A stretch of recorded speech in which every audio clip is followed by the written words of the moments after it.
I'd been wanting a Shelby Mustang for at least 10 years, a '67 model. I've written over 800 barn find stories in magazines. Not one of them did I have a chance to buy. Until now. Thanks to this guy, Dan Bailey. So what's the story on the history on the car? You got title and stuff there, right? Yeah, Dad bought it in 12/27/81. And never put a single mile on the car. So, how did Dan Bailey find this car? He said he didn't. Instead, the car found him. Dan? He drives this 2007 Shelby GT.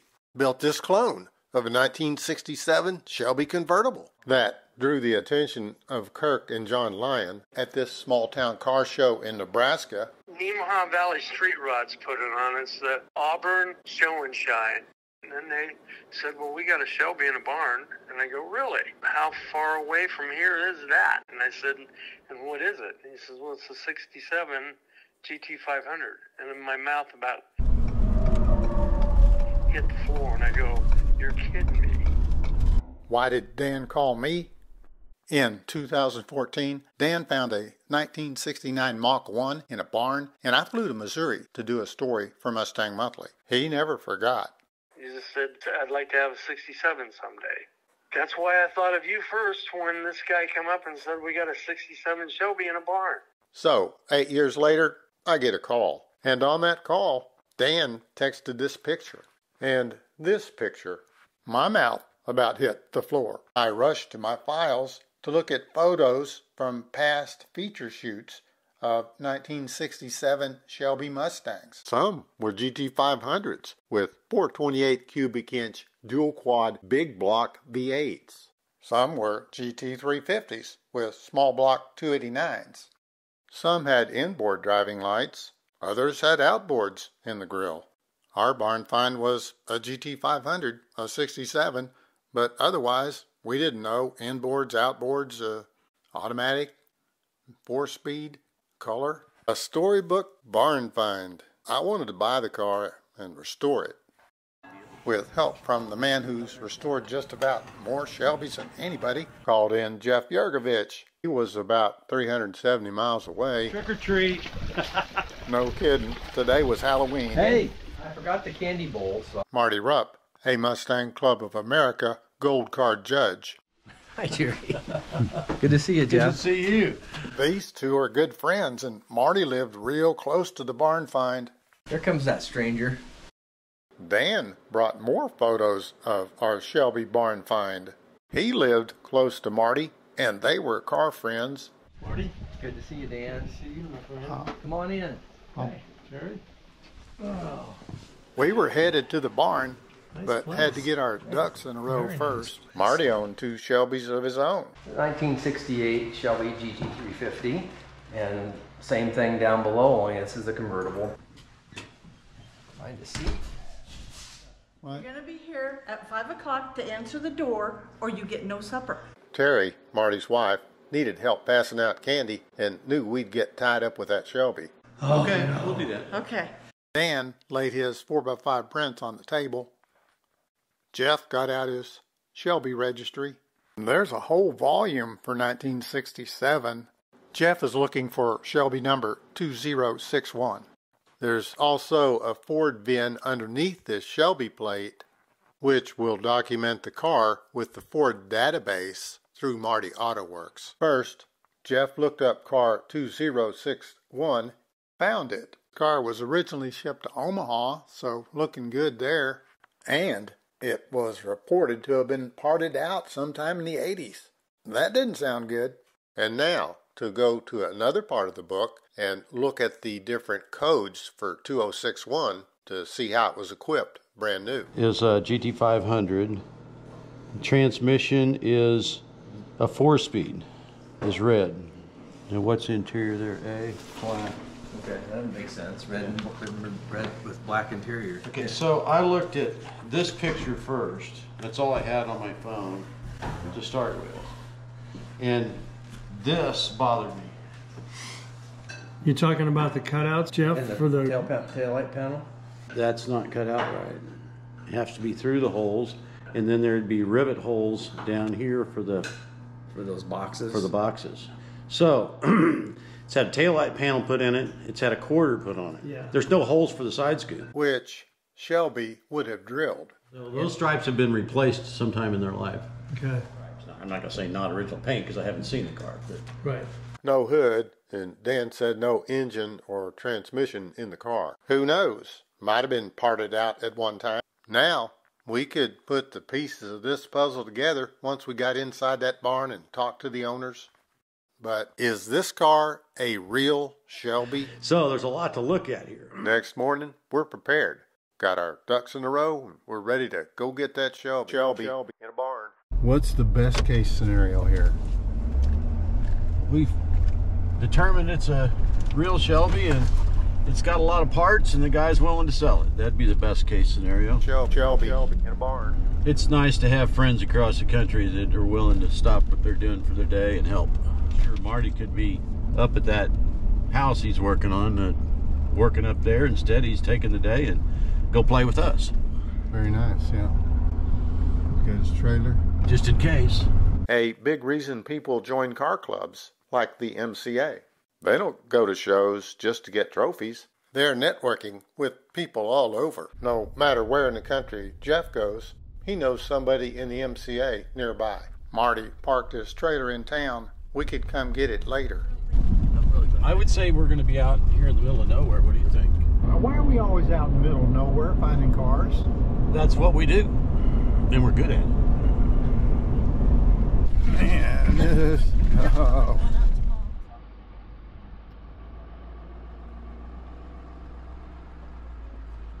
I didn't walk right inside the barn. What's that? It's a 50 GMC cab over. So what, you gonna build this into a street rod or what? Well, a car hauler or something like that, hopefully. Already met John and his brother Kirk at breakfast. I like these old barns out here. What is it? It's an old corn crib. They used to put the corn up in the top there.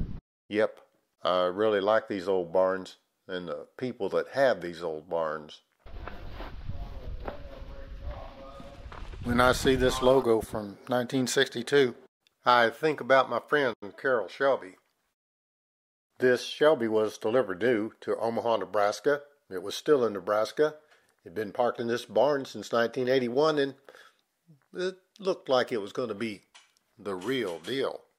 Dan had passed along my request to not touch the car, leave it as is, even the boxes on top of the car. So how long has it been sitting there? It's got to be close to 40 years. Well, I know it moved up the hill here about a quarter mile for a while, and sometime in the early 80s, and then came back down. The Lyon brothers, Kirk and his older brother, John, they own the car. What do you know, Joe? Red with white stripes. Just like the registry said, this had to be a real Shelby. Everything was adding up. Jerry, wait, you gotta try that helmet on and see if it fits. Do what?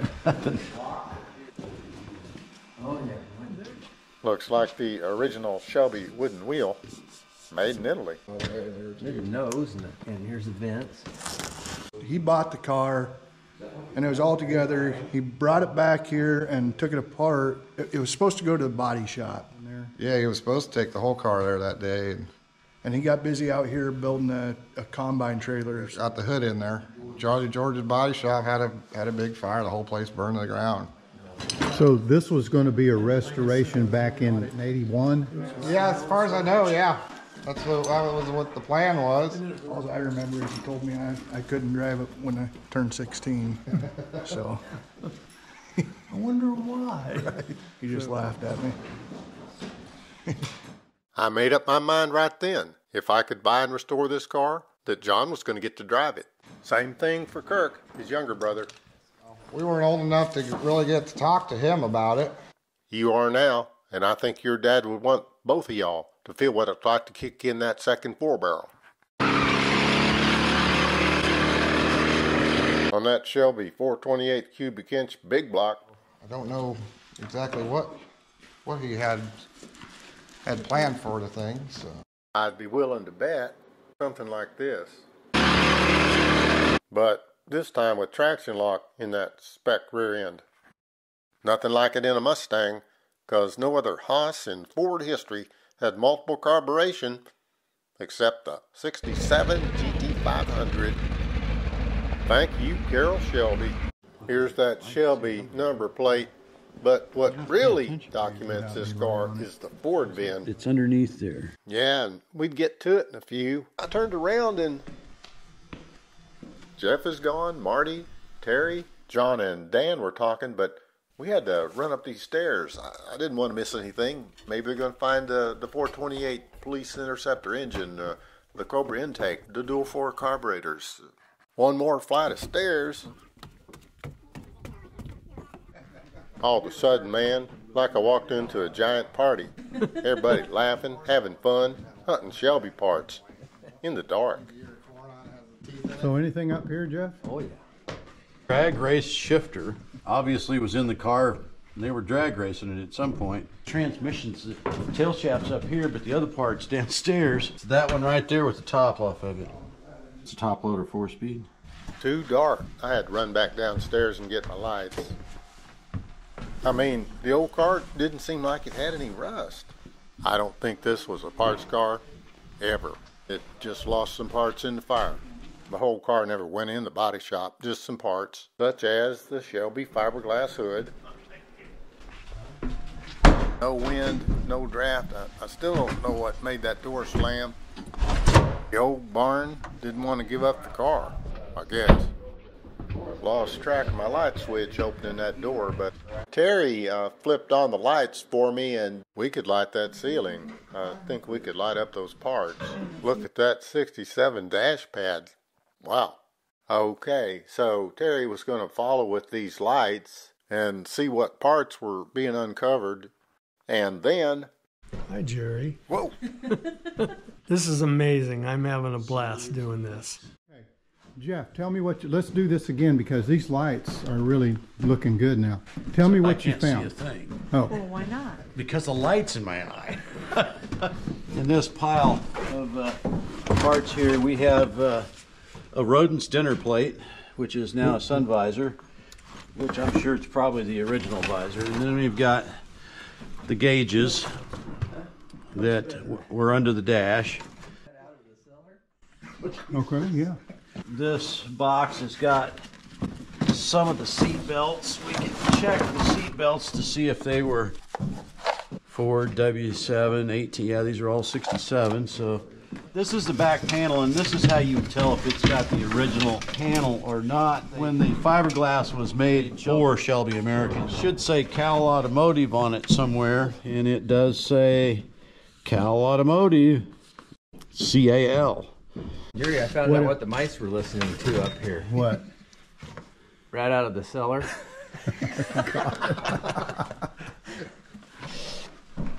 Oh, and they not only got one, they got 2 dinner plates.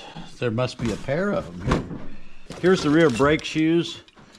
These are 2.5-inch brake shoes. That's what would be on the car. The battery box, if it's an assembly line original battery box, if I can get it out, I see it in here. It would have about a half a dozen holes drilled in the support bracket. It does. Which would be an original, and it does. But this indicates this was assembly line. Yeah. Okay, it's like that. What do we got there? The pop-off gas cap. There's the filler neck, the hose, the clamps. Some looks like brand new Coney shocks. Still in the box.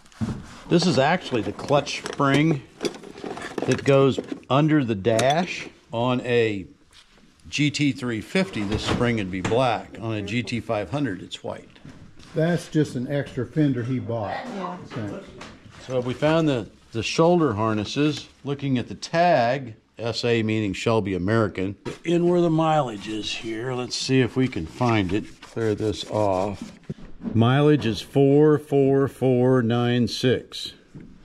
And according to the title that we're looking at, from January 20th of 1982, the mileage is exactly the same, so it was never driven from 1982 on. What about over here, Marty? You got anything for us? All these inside panels all this stuff is not from this car because it's green, and there's no hole for a roll bar there. That's And see the seat as well. It's green. I'm guessing the interior got burnt in the fire downtown, and he probably had to come up with some interior. These are 67 deluxe seats. What about this hole right here? Well, that was that hungry rat that's been running around here. It's just weird that this late a car's got vinyl seats instead of comfort weave. Yeah. But those are original seats. There's no question in my mind. Look what I found.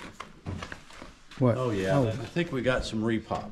Oh. Original grill will not have this extra piece added on it. They riveted these in the car and it's not been riveted in, so I'm guessing this lower grill and upper grill came out of this Tony Branda box. I need to look at the body itself, and I can determine whether it truly came with inboard lights or it was an outboard light car.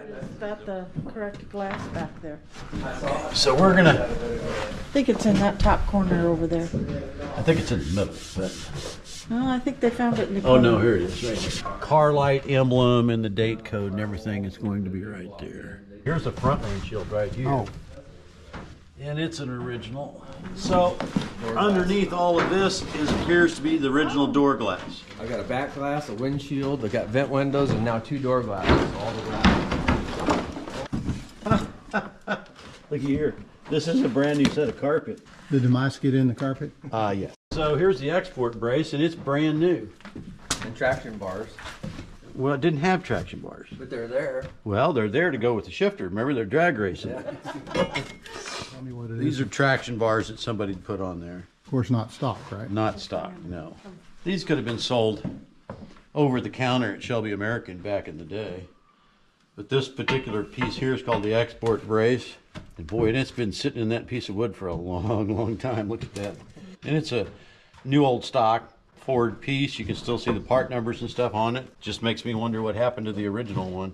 Every Shelby has a Shelby number, and that's how every Shelby is titled. This number identifies the car in the registry and on the owner title. It's got the... Please open your registry and turn to, It's 2061. but it's the Ford VIN that is the secret code, as you're about to witness. This is the number you can't tell anybody about. This number has never been used to title the car. All right, here's where you run into problems with counterfeiters and people like that. I can take this number, and in 3 days I can have a title on this number. It's never been titled. I can stand at your front door and say, that's my car. And now you got a problem. This is not a number you share with anybody, okay? Ever, for that reason. Right. Your title that you have in your hand has a Shelby number on it. Now there's another number that's extremely important, and I need to get to that side of the car to get to. Okay. And I've been trying to figure out how to get over I'm it. going to do it just like this. And I'm going to hand you this, okay? What are you hunting? Another number. The other number. Another VIN. Well, I got the sandpaper. Now, they stamped the Shelby number right here. Okay. And so, if it's not there, we got a problem. Okay, so we're going to go look. It's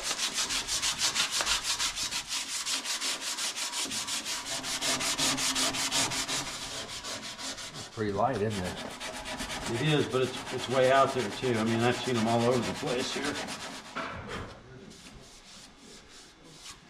So, I got it. So, here's your number right here. 67400F9A02061 matches that. So if the tag disappears, this is in the car. Okay. Isn't the Ford number also stamped over there? There should be right in here, but not always.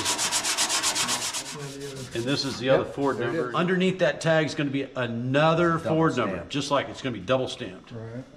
Then you got the Shelby number, and then you've got this number here. So, you know, in essence, it's a real car. It's just really rough. So, just as we suspected, the car is real. It was delivered by Ford to Shelby and built into a GT-500 in 1967. So, it's real. My first question, inboards or outboards? So this is the original radiator support that was in the car. I am praying for inboards.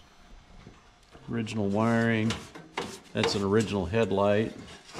This fender's obviously been damaged through here. That's why we found a new one upstairs. Either way, I won't be disappointed. I'm putting it back stock. Well, and so this has been involved in an accident. This should not have a curve in it like a banana. That's not a good thing. What is that? This is the inboard headlight brackets. Yes. When you have a car that has the outboard headlight brackets on it, there's two things you can look for. Right here and here, they had to drill 2 holes to support the bracket, and it came down and bolted to the, what they call the front support. There's not 2 holes up here that would be needed to bolt the outboard brackets on. So there's no evidence this ever had outboard lights, so this inboard light would probably be correct on the car. Yes. I originally, when I saw the picture, thought that this had a taillight panel replaced, but now that I get to see it in person, I don't believe it has been, because there'd be welding across here and here. Yes. And it doesn't show evidence in the trunk, and now I can see it's got all the rivet holes in it. What'd you find? That's what I keep telling you. I thought you were hanging in here. Okay. This is not a coffee break time, Jerry. You need to hang with us. Jeff had already dug into that bunch of engine parts in front of the car. So these are just truck. See how it's rounded in the nose here? Okay, that's truck. If it's Mustang, it's square. All these engine parts were $390 from a truck. 390 truck block. Nothing special. Scrap metal.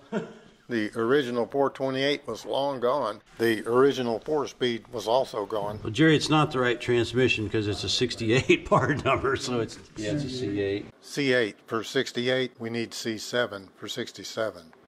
A big disappointment because the Shelby VIN is stamped on the bottom of the transmission, as seen here on another 67 Shelby. Our 4-speed's gone, so we can never have that.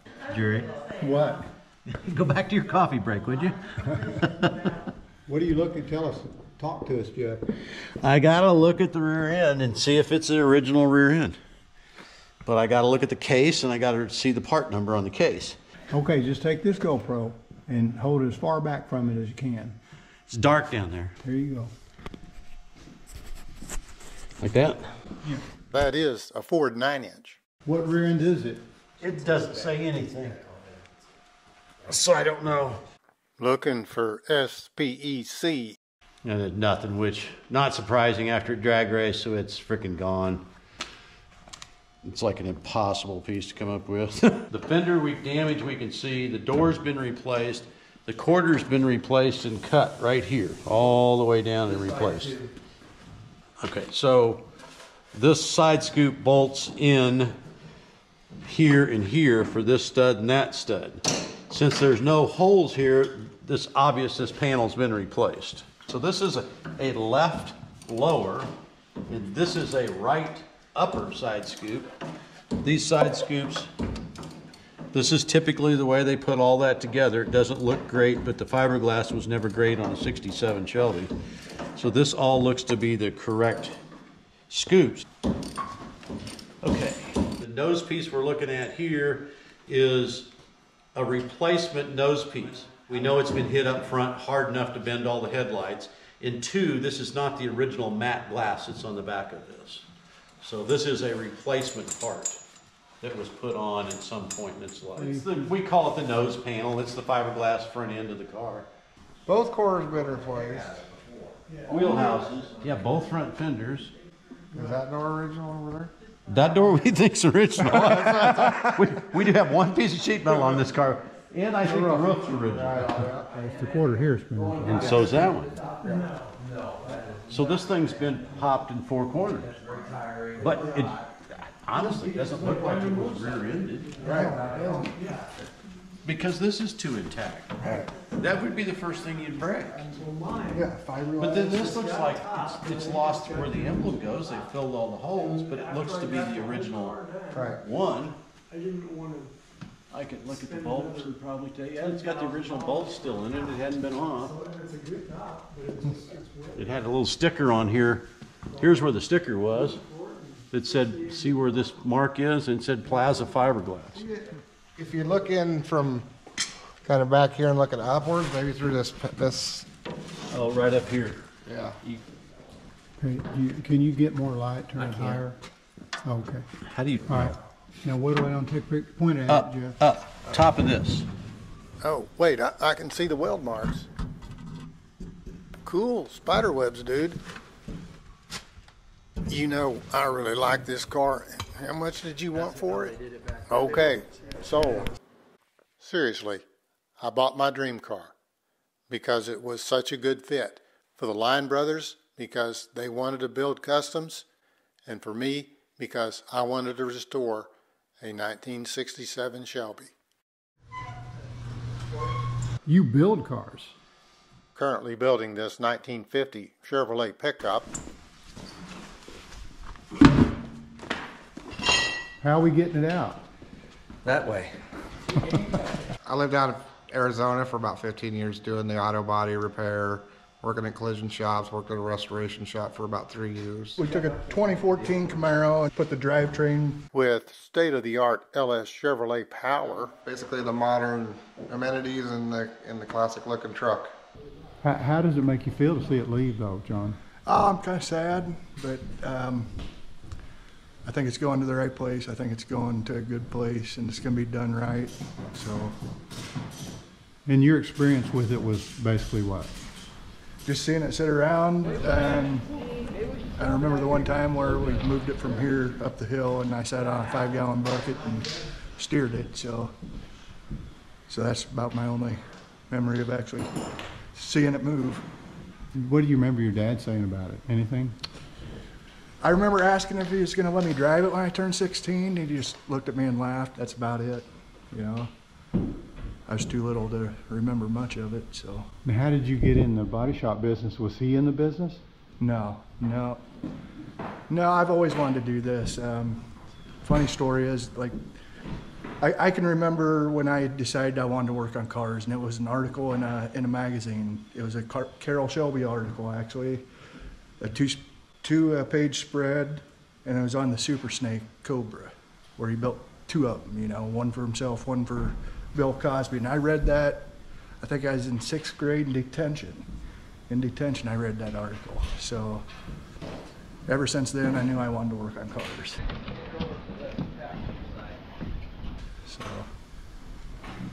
What'd your dad do for a living?